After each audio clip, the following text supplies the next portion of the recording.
काली श्रावण प्रथम सोमवार देवदेव महादेव को जल लगी करेंगे काउड़िया भक्त चलचंचल है शैवपीठ प्रसिद्ध धवलेश्वर पीठ में प्रस्तुति शेष पर्यायर आठगड़ प्रशासन और पूजक समाज पक्षर समस्त बंदोबस्त कर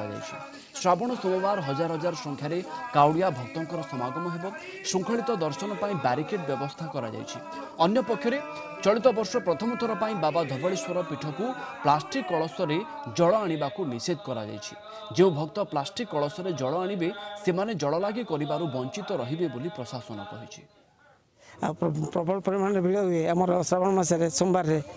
आज के फाँका थी बोले भाई पलैले अवश्य भिड़ कम अच्छी तो भल दर्शन है प्लास्टिक बैन करेंगे आम कमिंग जेनेरेशन ये मैंने सब आम निजर भी समस्त हृदबोध हवा उचित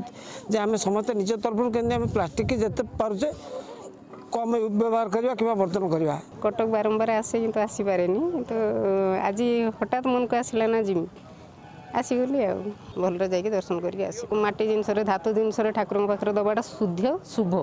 प्लास्टिकटा घरे भी आम पानी बोतल पानी पीवाटा भी ठीक नुहे किंतु आम ठाकुर को ढालुचे। आज हूँ पूर्णिमा काली ठारू सोमवार प्रथम दिन यही दिन में श्रावण मासरे समस्त जललाई करने व्यवस्था करा यथा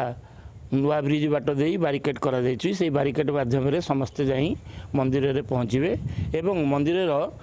जो द्वार दे जावाई व्यवस्था करा से बाट दे से समस्ते मंदिर भितर को प्रवेश करेंगे एवं